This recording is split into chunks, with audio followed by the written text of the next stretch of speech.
Wagner, Kleber, thank you so much for joining us. What an incredible film. What a powerful film. I understand why it's getting such global praise. So congratulations to the both of you. Thanks The for Secret having us. Agent, we should tell our viewers, is a political thriller set in Brazil in 1977 during the military dictatorship there. And Wagner plays Armando, a couple of other characters. We'll get to that in a second as well. But you're a man in hiding from powerful forces. Kleber, why did you decide to create this film, and tell us about the name, The Secret Agent, because I think it was a bit deceptive, but maybe I missed something. Well, I wanted to develop a film with Wagner, someone that I've known for 20 years now, and you really got to sit down and write a script. And once I sat down to write the script, I felt like going back in time. In '77, I was 9 years old. I have this muscle memory of that time. Of course, at that time, Brazil was going through the military regime, which ended in 1985. And I also have to say that once I got down to write the script, the logic of the 1970s had come back to our country, because Brazil took a very hard turn to the right. And the former president was democratically elected, but he was really bringing back the values and the aesthetic and the logic of the military dictatorship. Right now, Bolsonaro, of course, is in jail, but it was a very tough 4 years, which now I understand really inspired me in terms of giving me many of the ideas that went into the writing of The Secret Agent. And the title? The title is a short and sexy title, and it would take me back to some of the films that made me want to make films, like North by Northwest by Alfred Hitchcock, or 3 Days of the Condor by Sidney Pollack. I think also the whole idea of The Secret Agent is something that to this day I still enjoy people discussing on the internet, in the media, and even outside the screening room. Who is the secret agent? I have my own ideas, but I would never really go into details. Wagner, your character, Armando, one of them, he also plays Marcelo, and that's his assumed identity. He is a man on the run. He is a man trying to save his son and start a new life. He's also an academic.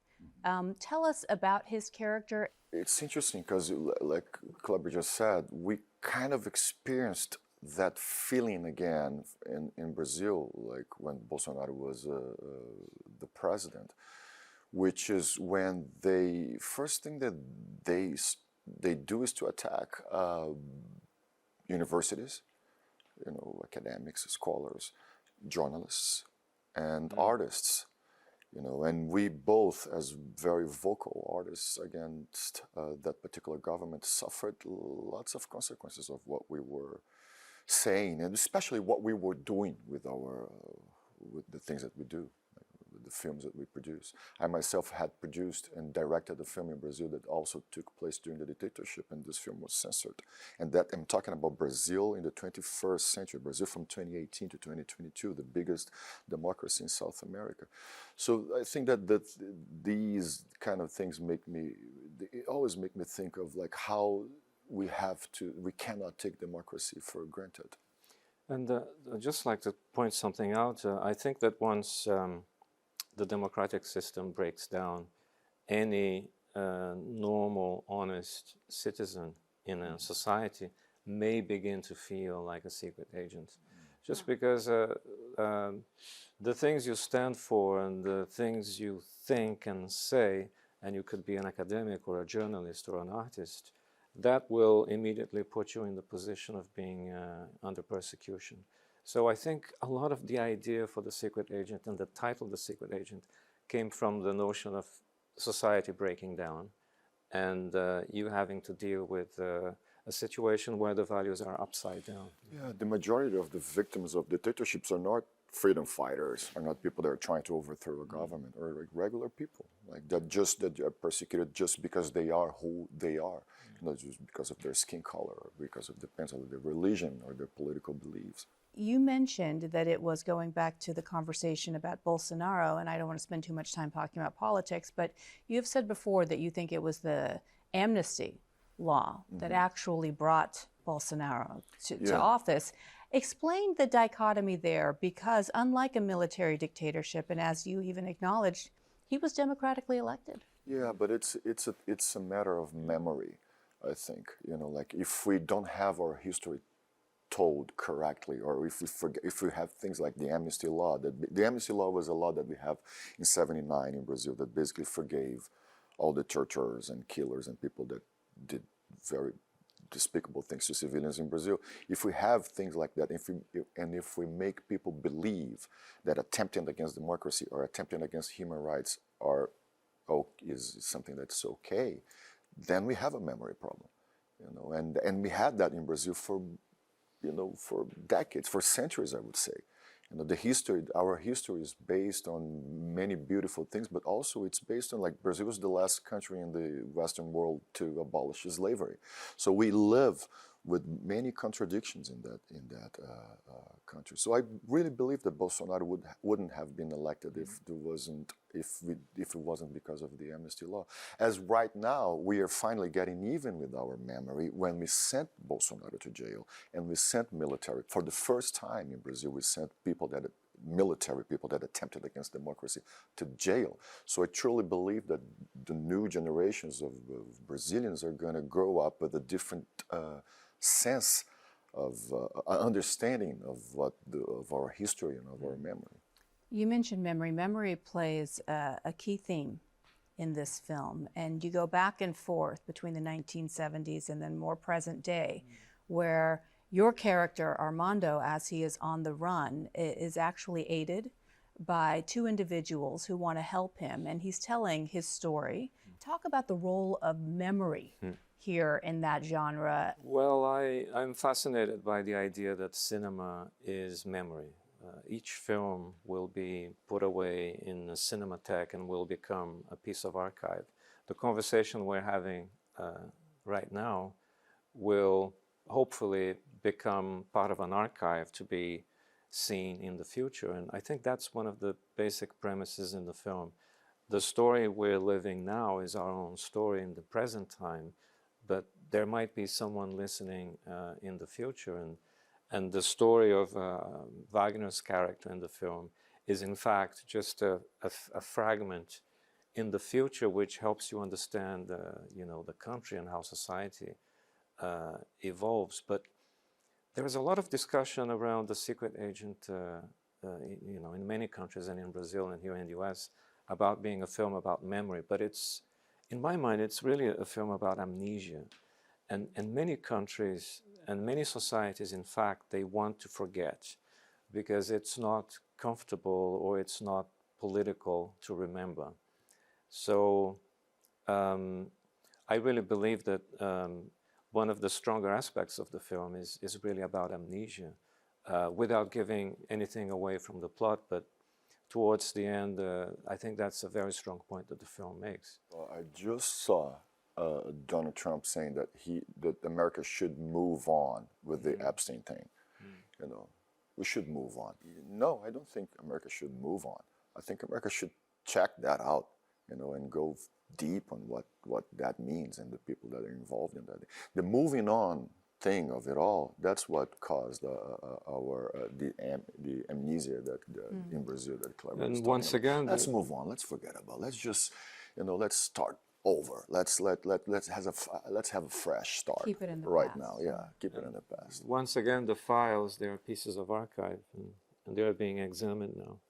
So the files they go back 15, 20 years, and now there are people looking at the files. So that's an interesting point that the film makes.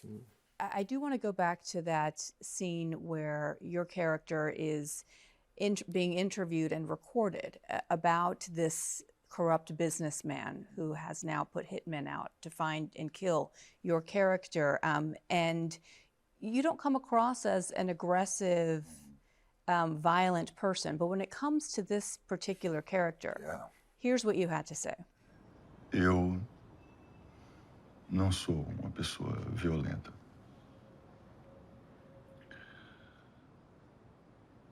Mas esse cara...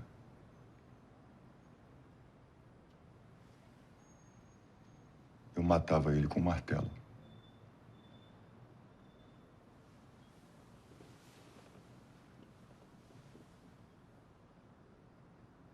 Eu esbagaçava a cabeça dele todinho com o martelo.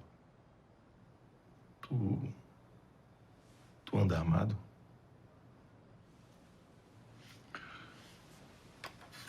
Não, mas eu sei usar um martelo. Talk to us about that scene. That was one of my favorite scenes in the film because I love the way Kleber, as a writer, he doesn't follow any script rules. So you see in the film, you kind of only start to really understand what's going on in the film in that scene. And that's like an hour and a half already, like Yes. of movie. Because I thought I missed something. Yes. And then I was like, no. Until you get there, it's sort of like putting the pieces Yes. of the puzzle together, and You then make you us get work, to that Kleber, yeah. scene, Oh, yeah. and then you understand what's going on with him. And I remember that was a scene that we shot in one, like we spent like 20. It was a oneer, right, with two cameras, but we shot for 20 minutes. And for me, it felt like theater. It felt like it had like 1 minute had passed. Like when they said cut was like, you know, that feeling that you have when you're in a set. That's whoa, what just happened? You know, so I thought that was a very that's a very important scene for the film and for the character because, like you said, he's a human being. It's a very silent character, right? He cannot respond to the threats and to the injustices that he's going through with explosiveness or with with the necessary anger that a situation like that would require because it's a dictatorship. You know, he had to protect his kid, and so he's a very silent character. So I really love when in that particular scene he says something like that, like I would just use a hammer to. That doesn't mean that he had done anything like that before, but he could do it. There's another beautiful thing that I love about that scene is that when that scene ends and when is the scene that he realizes that they are hitmen trying to find him, he goes downstairs in the movie theater and Carnival is going on outside, and he goes outside and he was with that. You know, he's thinking, oh my, they're hitmen trying to find me. But he just gives himself to the carnival. I was going to say, it's interesting because it's clear that this is all happening during a dictatorship. You see the corruption even in the opening scene of the film, and yet you also choose to include culture, life, film, the cinema. The cinema plays a big role in this film as well. Tell us about that decision and to also include people experiencing life and living life in this moment. Well, as I said, I was about 9, 10 in the 70s. I was a little kid, but I remember life going on normally, and we had to deal with all the problems of life, you know, being happy, being sad. The colors were all the same. We went to the beach, we played football, and that is how I remember the 70s. I remember early on in this, when we began pre-production, someone in production asked if the photography would be bleak and dark and gray. And I said, no, the photography is going to be color, you know, the strong colors of life, because that's how life unfolds. We were living in the dictatorship, but the word corruption was not exactly pronounced, but corruption was everywhere. In fact, it was one of the most corrupt times in the history of our country. Often the word violence is not really mentioned, but violence is taking place. So I think that's how I wrote the film. I thought about color, sound, music, cinema, corruption and violence, but all of that had to make sense in this beautiful tapestry of life 50 years ago in our country, Brazil. My final question to you, Brazil does seem to be having its moment right now. And it's interesting that this film comes a year after I'm Still Here. And it's also set during the same time period. Why do you think the world has turned its eye to Brazil now and really begun to try to understand that era in the country? Well, it's quite a, it's really wonderful that in 2 years we have 2 strong films. And these are Brazilian films which come from a very particular period of repression. In my case, I have talked to Walter Salles about this, but in my take is that we react to whatever is happening. And I think it's a strong moment for us to do something. And I truly believe that The Secret Agent comes as a reaction to what we had to go through and put up with during the 4 years of far-right government in my country. Now we're in a much better shape. The Brazilian film industry. Yeah, and it's undeniable that culture and democracy walk together. Right? So we have a democratic president right now that likes culture, and so the idea of a government funding culture is something that this government understands as like a big step to the development of the country itself. No country develops without that, without having seen them. We have to see ourselves in our production. Right? So I think it's indeed a very beautiful moment, because the far right, they were very effective in transforming artists in Brazil into the enemies of the people. They were very effective with that. To say that we were, taking advantage of the public fundings and all that, and people bought that.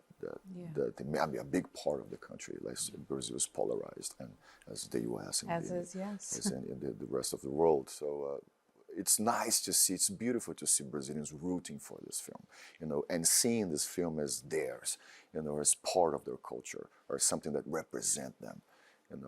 This is actually, honestly, my favorite part of this whole thing that's going on. Thank you, both of you. This is Thank great. you for having us. Really it was appreciate great. it. Thank you. Thank you.